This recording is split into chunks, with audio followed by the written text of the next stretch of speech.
Whether you've been climbing for 10 months or 10 years, there's likely some habits that you've picked up along the way that could be standing between you and climbing in the most efficient way possible. For today's video, I teamed up with climbing coach B to give you some fixes for 5 common mistakes that she sees climbers making most often. This video is sponsored by Squarespace. Hello everyone, welcome back to another video, and look who I found! B is back. B is a climbing coach at B Climbing. I feel like you have pretty good optics on some of the common things that people do that perhaps aren't the most effective or efficient climbing Good way to techniques. Put it. I like that. 5 of the most common things that I see quite generically from even beginners right up to elite athletes that I work with, and this is spanning over the last sort of 17, 18 years since I started watching people climb. One of the first things is not utilising the time before climbing as effectively as possible. Warm-up is often a term that people don't relate particularly positively to. It's a boring waste of time, a resented time, exactly. Hannah's a perfect example. She just wants to go climbing, therefore the word warm-up seems like a bit of a chore, a bit of a waste of time. So we're reframing that into what I call work your weaknesses. It's identifying a package of exercises that are going to get your body as ready as possible to make you have the best session possible, get you stronger in the long term and enjoying climbing more in the immediate. An initial profiling assessment that I've done on you now. So I have a few ideas in my mind of a little toolbox that I can put together that's gonna kind of get that low-hanging fruit and say, we can prepare your body the best way possible for you to go out and climb as injury-free and as effectively as possible by just doing these little exercises as a part of this pre-climbing routine. So the things that we addressed were in your rock-over position, specifically on your right knee wanted to drop inwards. We also had a look at how you're standing perfectly for me to describe there, how your back naturally wants to arch a little bit, and we've got a little bit of a lazy bum syndrome going on, which is very, very common. So this warm-up process would look very different for someone that has maybe even hypermobility, for example. So my warm-up routine for someone that's very flexible would be very different for someone that is very stiff. And it would also be different depending on if we were doing a power session on a steep wall, or if we were doing a really technical slab session, for example, or even a different kind of workout that day. So every warm-up routine or work your weaknesses pre-climb should be specific to the individual and to the session that you're trying to achieve that day. So my individual weakness might be that, yours might be something completely different. But taking the time as part of your climbing session before you get on the wall to really get into the groove of understanding how your body is going to move in that session and making sure that it's happy to do that once you start trying to do it, rather than getting to a move on a climb and then being like, oh, I can't do this because my ankles are inflexible, or I can't do this because my hips don't like being in a wide position. So we're doing something about it as part of your work your weaknesses session. So now that we've covered reframing our warm-up and working our weaknesses in the time before we climb, we're going to head onto the wall and we're going to cover our second tip, which is Footwork. Footwork. I am very aware that you already know the footwork tips that I'm going to teach you, so I'm going to try and give maybe a slightly different perspective on how we can maybe make those tips easier to apply in your climbing. So we'll go through the first thing that's kind of your bread and butter of silent feet and one touch. So it's really good drills to just have a really conscious focus in your mind. When you first get on the wall, I want you to have in your mind that I'm going to place my foot silently and I'm going to place it perfectly first time. What I often see in people's first climb in particular is they're just getting ready to go. They're just the most natural thing, running up and down the wall. I need to get warm. I just want to get climbing. That takes the energy away from where we want it, which is starting in that toe. So I would like you to climb this green climb, but put an unusual amount of energy into looking at your feet and making sure that every toe is placed silently and perfectly first time. So I shouldn't be seeing any readjustments and I shouldn't hear a sound. I'm a classic for this. She's a classic. Everyone is, we're all little tap dancers.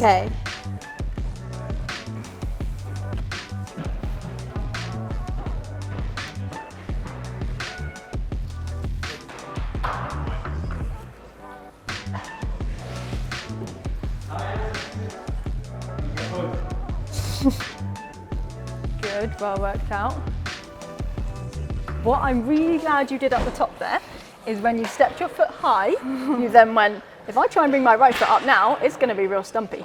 And Sure. that's my key thing on like a next level addition to this challenge is, am I actually allowing myself to place my foot silently, or am I kind of setting myself up to lose? If I try and place my foot on a hold, but actually I don't have good balance and stability on my pushing leg, I'm naturally going to fall onto that hold. That's where we're going to get our noise from. If I just coach someone and said, try and place your foot really silently on there, but they didn't understand how to set their base, they might hold themselves in a really awkward position, loads of bicep abuse and try hard turtle, in order to place that toe. Yeah.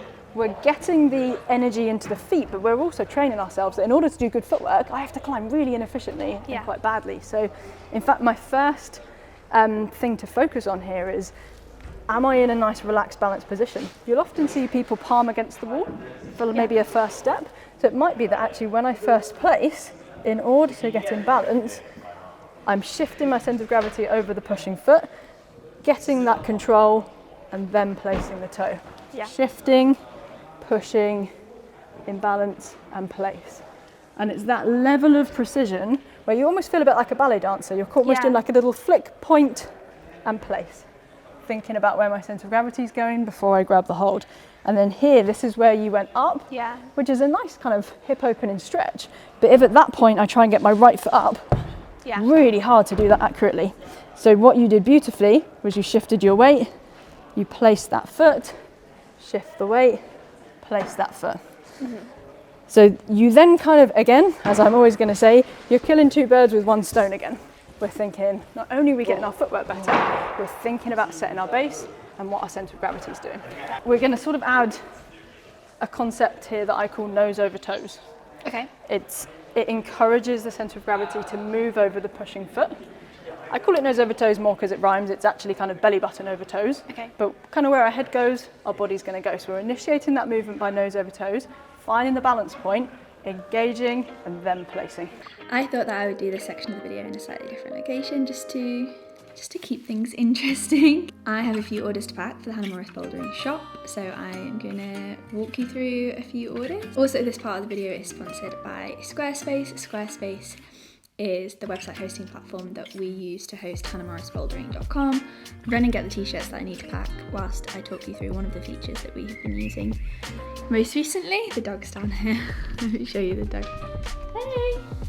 Hello. Something that's been really useful for us as we kind of get down to the last few bits of stock is the low stock notifications. So we update our itinerary and then we'll get a notification to tell us when we're down to the last 5. If you'd like to try out Squarespace for yourself, then I would recommend it. Go to squarespace.com/Hannah Morris, and then when you are ready to launch your own website or domain, use the unique code Hannah Morris for 10% off your first purchase of a website or a domain. Now I'm going to continue packing these orders, and I'll see you back at Hanger Reading with B. So nose over toes, Nose over silent, toes. one touch.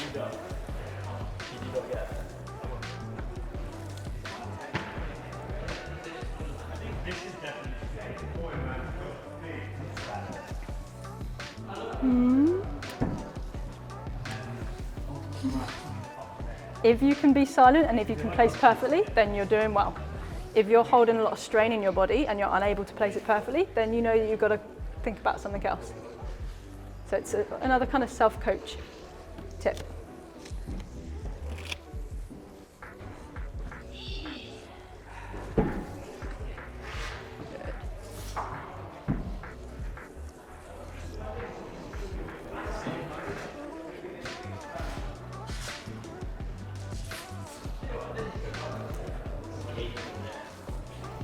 So really think on this one.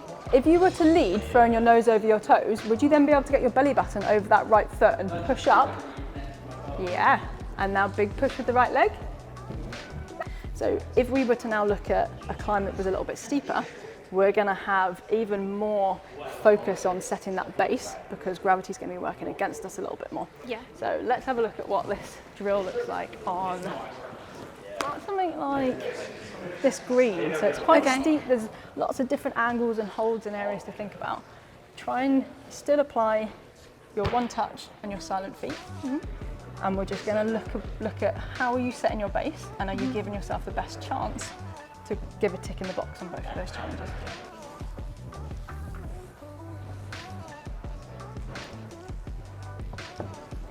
Really nice.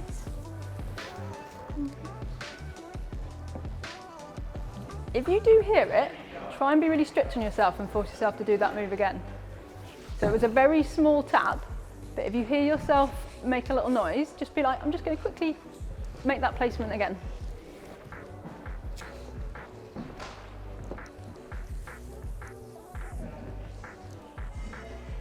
Now, in adding just another layer of focus into our footwork drills, we're then preparing our bodies for knowing how to set our base rather than just trying to do one particular thing, which is not make a noise. We're doing something really productive in order to not make that noise. Brilliant, love it. So that brings me nicely onto our next top tip, which is about lazy bum. Yes. So now we've thought about how we're placing our feet, how we're setting our base, we can now start looking at how can we use our glutes more to our advantage than maybe let them hang down and draw us away from the hold we're moving towards. Okay. So I'm going to do a little demo on this green one. Yeah. And I want you to look at the difference of each movement when I'm doing lazy bum and when I'm lifting through my glutes and using my lower body to propel me upward. Lazy bum. I think. Yeah, it was. Yeah.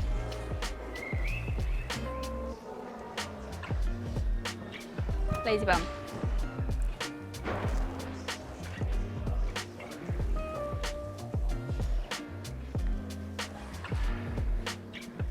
Lazy bum.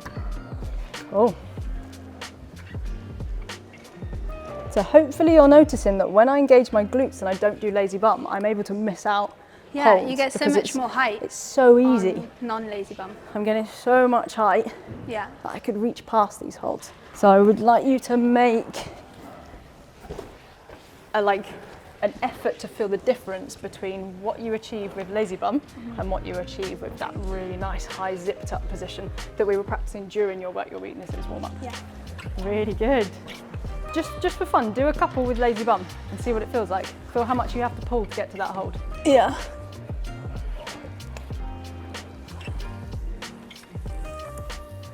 Good. Keep thinking about how we're setting that base and squeezing through the glutes. Nice. So now one of my favourite drills to give people, to encourage them to do this and to basically self-coach themselves. If I'm not there reminding them, come and squeeze your glutes. Yeah. Give a 3-second hover rule where you have to hover as far past the hold as possible. Yeah. So I see a lot of common mistakes of people thinking that a hover game is actually about training endurance in a lock-off, which you can do if that's the goal of the session. But I'm looking here at trying to get maximum reach out the body and working out what technique is going to allow me to reach past that hold, train this chain, and then grab the hold. So if I zip up that chain, push hard through the whole body, how far can I reach past that hold? And then I grab. So it's a few seconds in each one. 1, 2, 3, then I grab. We're going to now add in the next mistake that I often see, which I'm really happy to not actually have seen yet in your body when you've been climbing, is our try hard turtle. Okay. So often when we are playing the hover game or we're doing anything really where we're just warming up, if we're losing our necks and we're bunching up, we're immediately losing the strength in our scaps, in our lower backs, and we're restricting our reach. So if you see how far can I reach when I do this versus how far can I reach when I do this, we're opening up some length and ability to fire bigger muscles. So when you climb it this time, I want you to think giraffe neck, straight arm, but scaps engaged. So it's like that bottom end of your scap shrug, and you're going to try and consciously climb like a giraffe. And it might feel quite weird and over-exaggerated at first, but again, within this warm-up phase, it's totally fine to do things that you might not necessarily do to that extent when you're climbing, but we're training our bodies. Let's try and wake up these muscles. This is what we did in our work, our weaknesses warm up, so why don't we transfer that into our climbing? And then we start clicking it all together and we go, I know why I did that in my work, my weaknesses warm up, because it helps my climbing. Really nice. I'm aware that there's a lot that you're thinking about here because I've now got you on tip 4. You're still remembering tip 2 and 3, which is fantastic. Nice. Ooh. Yeah, there's a lot to be thinking about. On this last move, I want you to try and reach as far past the last hold as you can with as long a neck as you can. And see how close you can touch to the top. If you were to keep your left foot a little bit lower, you don't want to get too bunched up. And now try and drop your right hip in and reach past that black one with your right hand. Did it feel different or strange trying to climb with a longer neck? Or is that quite a natural feeling for you now? No, it's definitely not a natural feel. Like I was consciously thinking about lengthening. Yep. This is one of the exercises that the benefit of doing this comes actually on worse holds. I'm going to try and climb this blue like a try-hard turtle and then like a jolly giraffe. Okay. And I want you to try and spot the difference and maybe even look at the muscles in my back and see how they're contracting differently. Okay. No pressure, B.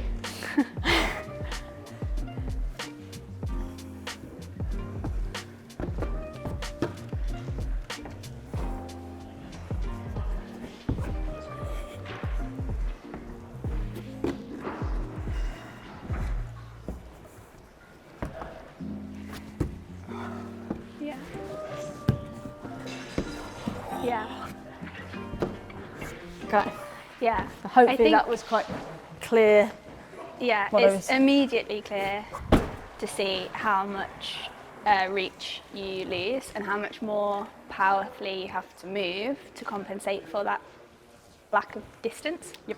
So like you're using momentum to get yourself into the next hold rather than and a whole lot of reaching for strength it. in the front. On some moves, I imagine absolutely yes, you have to chuck a load of momentum behind you and go for it in that way. Exactly. And catching a bent arm. But if you don't have to, why would you? Exactly. And this is the whole principle of my coaching is going, could you do that more efficiently? I'm not telling anyone that they're climbing wrong. I'm just trying to give them some tools that might allow them to progress in their climbing even further. Yeah. And this climb, if it's at the individual's limit, will feel like I have to fight every move because this is so close to my limit.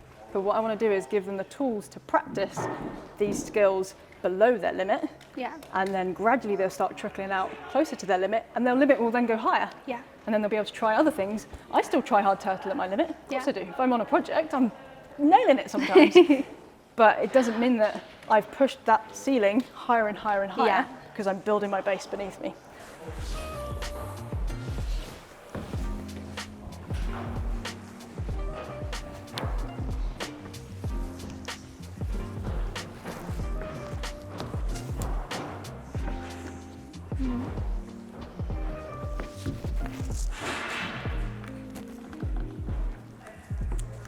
If that feels dodge, don't do it.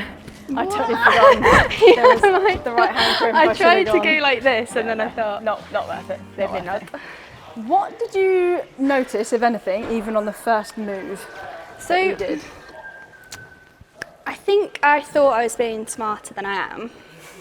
You're very smart. And thanks, Bea. And I tried to, I guess I was thinking like long neck, jolly giraffe, and I thought I'm gonna use my flagging leg to reach. Yeah.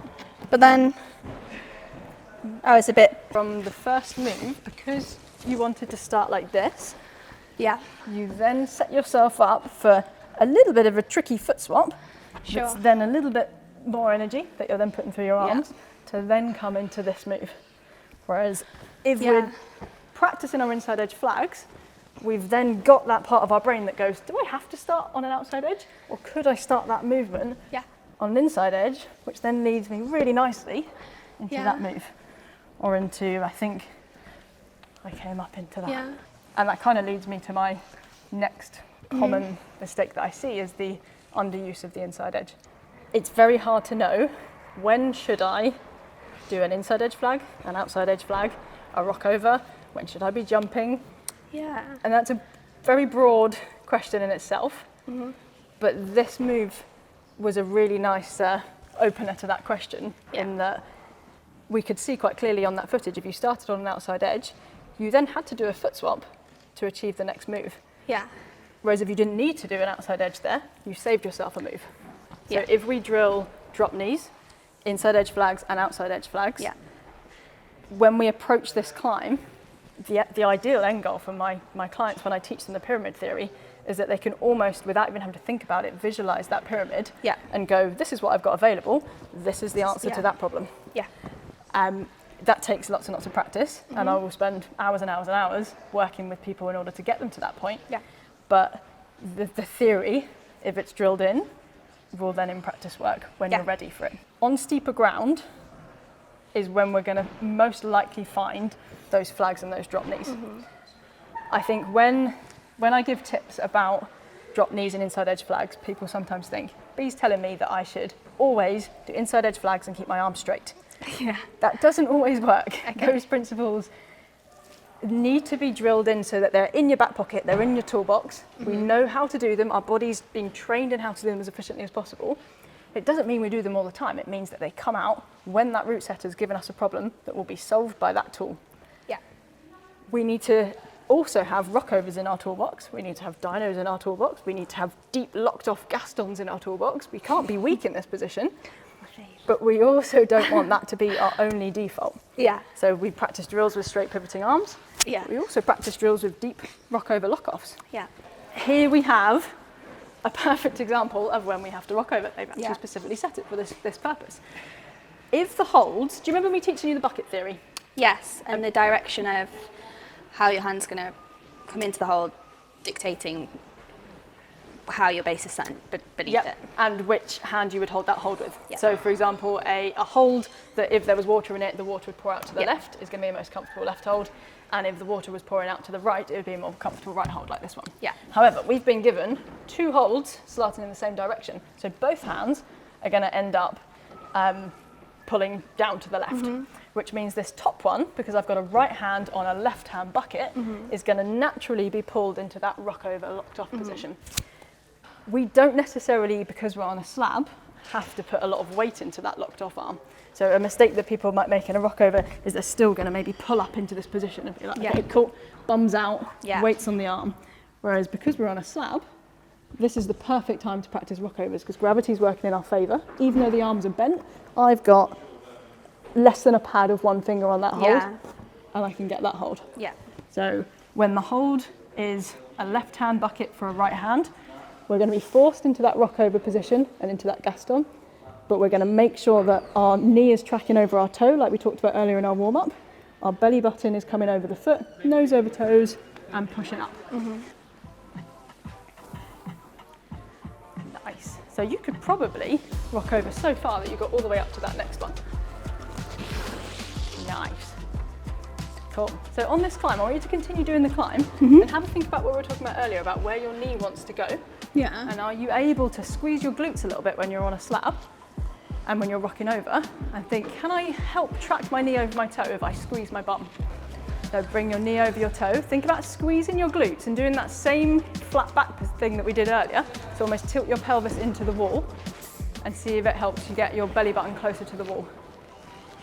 I'm pulling on this as little as possible and experimenting with how I can achieve that same move and the direction of that move with. Exactly. And if the slab is at a great enough angle, I just often get my clients climbing no hands at all. And that would be the goal. What I've been noticing on your climbing, when you're so nearly in the perfect position, but it's the difference between kind of this and this. And I can see that you've got the flexibility to achieve it, but it could be to do with the knee wanting to drop in. But I think it is just that conscious need to drive the hips up and forward, squeeze the butt so it comes over the knee. And then you're taking so much weight off your hands when you do that. So I'm still practicing the concept of nose over toes, pushing legs. So if I can do a pistol squat, my centre of gravity is over that pushing leg. If I can't, if I'm over here and I'm having to hold, then my belly button's not in the right position. So I should be able to take my hands off and balance. Yeah. If my ankle is into the wall, my knee's over my toe, and I'm in And then balance. is that flagging foot like your Counterbalancing leg a little bit outside. The nose over the toes initiates the movement. The final tune of getting the belly button over the foot is what then gets you completely in balance to roll. Okay, because I'm relating it back to a video that I posted recently, which was a slab project, so like slab at my limit, and the last move was like basically completely finding the balance point dependent. The difference was setting myself under, it was like a rock over, and setting myself under with the hip. So I guess nose, hip, would have been over toes, bringing the belly button onto to then basically be able to take my hands off and match the top. And what you did on the wall over there when you lifted your hips over your toe, that's what, if you had done that with, even if you consciously squeezed your bum and did this, that's the difference between having pressure between 2 points. If you have lazy bum in a position like that, you've got nothing to push. If you drive up through the foot, you've then got that pressure. Good connection. Well done. Just getting this. And we're going to practice that no hands, nose over toes. Think about where your ankle's going. So immediately your knees want to be in that sort of straight on position. So just having that awareness that my ankle wants to be close to the wall, because that's going to allow my knee to track more easily. Good. And then get ready to find the balance point to then do the left leg pistol squat. Beautiful. That's it. Think of it more as a push than a pull. Nice. So it's going to help you to push your centre of gravity over that leg. So all the work's coming from your legs, but the hand's just helping you achieve that body position.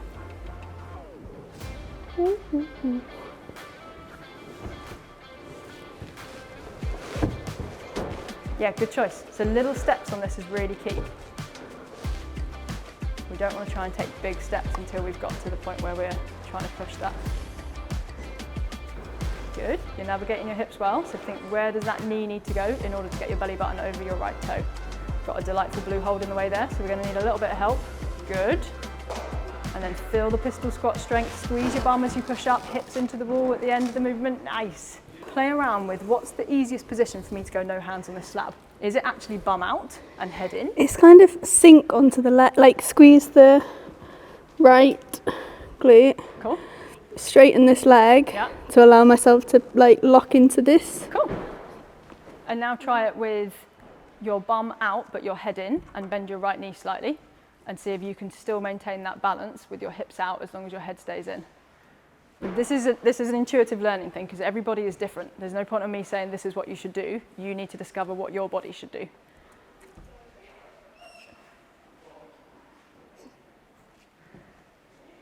Because it's interesting, and we need to be aware that we can bring our hips away when we're navigating holds on a slab. So I don't want you to think I have to be hips into the wall, because that then blocks you.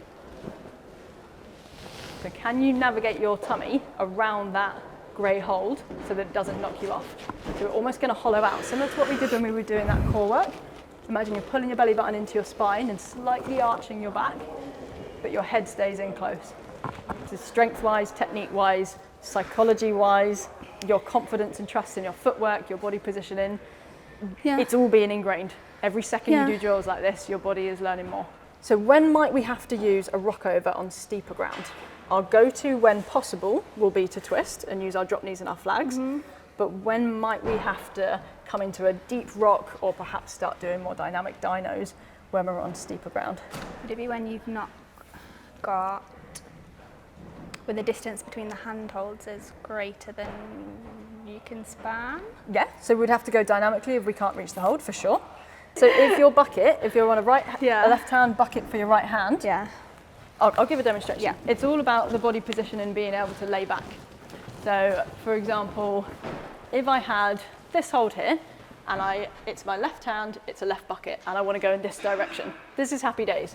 I know that I can keep my left arm nice and straight, my nice giraffe neck, engaging in the shoulder. I can get a pretty good distance off that.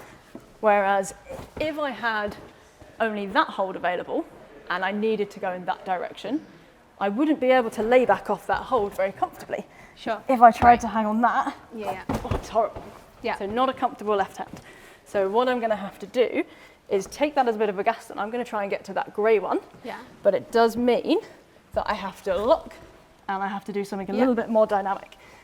If I didn't do it dynamic, Yeah, massive block. Yeah, I would use quite a lot of strength to lock that off. So this is a combination of thinking about throwing the belly button over the pushing foot, getting the glutes involved, and throwing the hold away, snapping the bum at the top of the movement, and achieving that move. This is a really nice example of when the combination of giraffe neck and pushing clicks everything together. Yeah. So if you watch the difference between when I do this move without pushing with my leg and with a try hard turtle, I get nowhere near. Yeah. Yeah. All that. Yeah. Whereas if I nice long neck, push and engage, I'm then getting every little bit out of my body. Sure. And this is staying completely relaxed. So when do we do an inside edge front flag and when do we do an inside edge back flag? You showed us a perfect example. When the foot is low, we do an inside edge front flag. When the foot is high, we do an inside edge back flag. We ain't got much room there, so we're not going to try and thread a foot in front of it and get ourselves all bunched up and locked. Yeah. So low foot inside, Low foot inside. high foot below. High foot. That concludes Bee's top 5 tips. Thank you very much for sharing. You're very welcome. I suppose it should be said that this is it is a very top level look at, and we were saying throughout the whole of filming, like, we could spend hours and hours diving into like each specific detail of each specific tip. But I think as like a starter for 10, that is really useful. And definitely, so I've been climbing for nearly 10 years now.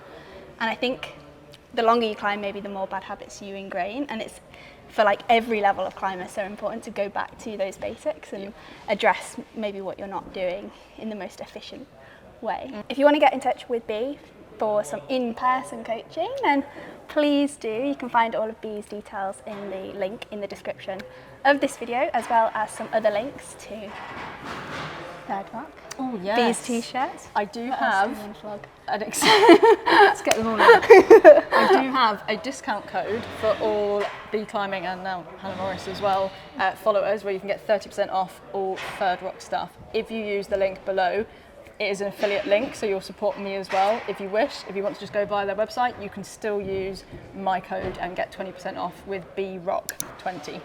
It'll be in the link below though. I think that's everything, but thank you for being on the channel again. It's always a good day when Bee's on the channel. I hope you enjoyed it, and thank you for sharing your tips. And I hope you enjoyed it, and we will see you in our next video. See you soon. Bye.